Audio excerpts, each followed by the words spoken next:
அஸ்ஸலாமு அலைக்கும் வரஹ்மத்துல்லாஹி பரகாத்துஹு. இறந்துவிட்ட பெற்றோருக்காக பிள்ளைகள் செய்ய வேண்டிய கடமைகள் என்னவென்று பார்ப்போம். நபி ஸல்லல்லாஹு அலைஹி வஸல்லம் அவர்கள் கூறினார்கள், ஒரு மனிதன் இறந்துவிட்டால் 3 விஷயங்கள் மட்டும்தான் அவனை பின்தொடரும். 1. அவன் செய்த நிலையான தர்மம். 2. அவன் கற்பித்த கல்வி.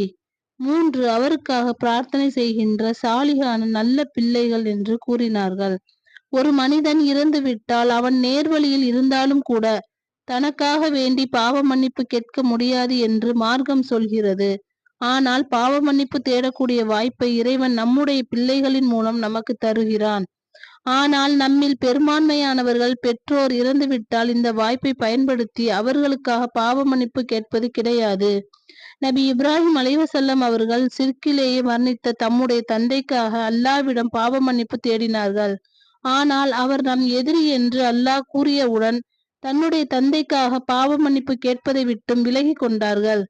அதே போன்று நம்முடைய தூதர் முகமது நபி ஸல்லல்லாஹு அலைஹி வஸல்லம் அவர்களும் சிற்கிலேயே மரணித்த தன்னுடைய தாய்க்காக பாவ மன்னிப்பு கேட்க அல்லாஹ்விடத்தில் அனுமதி கேட்டார்கள். ஆனால் அவர்கள் சிற்கிலேயே மரணித்ததின் காரணமாக அல்லாஹ் அனுமதி அளிக்க மறுத்துவிட்டான்.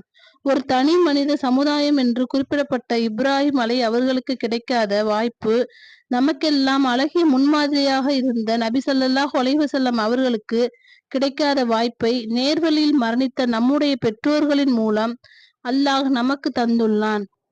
ஆனால் நாம் அவர்களுக்காக பாவ மன்னிப்பு கேட்கிறோமா என்று பார்த்தால் அறவே கிடையாது. அவர்கள் உயிரோடு இருக்கின்ற போது அவர்களுடைய நோய் நிவாரணத்திற்காகவும் அவர்களுடைய மன நிம்மதிக்காகவும் அவர்களுடைய நேர் வழிக்காகவும் பிரார்த்தனை செய்கின்ற நாம் அவர்கள் இறந்துவிட்டால் அவர்களுக்காக பாவ மன்னிப்பு கேட்பதை மறந்து விடுகிறோம்.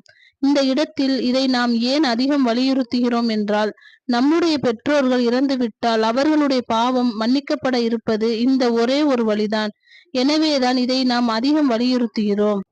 மரியம் அலைஹிஸ்ஸலாம் அவர்கள் பிரசவ வேதனையை அனுபவிக்கும் போது, நான் இந்த பூமியில் முன்னே மண்ணோடு மண்ணாக மக்கியிருக்க கூடாதா என்று கூறியதாக திருமறை குர்ஆன் நமக்கு எடுத்துரைக்கிறது. இந்த அளவுக்கு சிரமத்திற்கு மேல் சிரமப்பட்டு நம்மை பெற்று வளர்த்து ஆளாக்கி நாம் நல்ல முறையில் வாழ்வதற்கு வழிவகுத்த பெற்றோர்களுக்கு அவர்கள் உயிரோடு இருக்கின்ற வேளையிலும் அவர்கள் மரணித்த பிறகும் நாம் என்ன செய்ய வேண்டும் என்பதை மார்க்கம் நமக்கு அழகான முறையில் எடுத்து சொல்கிறது. இன்னும் அவர்கள் உயிரோடு உள்ளபோது அவர்களுக்கு நாம் என்ன செய்ய வேண்டும் என்பதை அறிந்த அளவிற்கு கூட அவர்கள் இறந்துவிட்டால் என்ன செய்ய வேண்டும் என்பதை பற்றி நாம் அறிந்து வைத்திருக்கவில்லை. ஒரு மனிதன் இறந்துவிட்டால் 3 விஷயங்கள் மட்டும்தான் அவனை பின்தொடரும் என்ற அடிப்படையில் அவன் செய்யக்கூடிய நிலையான தர்மம், அவன் கற்பிக்கக்கூடிய கல்வி, அவருக்காக பிரார்த்தனை செய்கின்ற குழந்தை என்ற அடிப்படையில் நம் வாழ்வை அமைத்துக் கொள்வோமாக. அஸ்ஸலாமு அலைக்கும் வரஹ்மத்துல்லாஹி பரகாத்துஹு.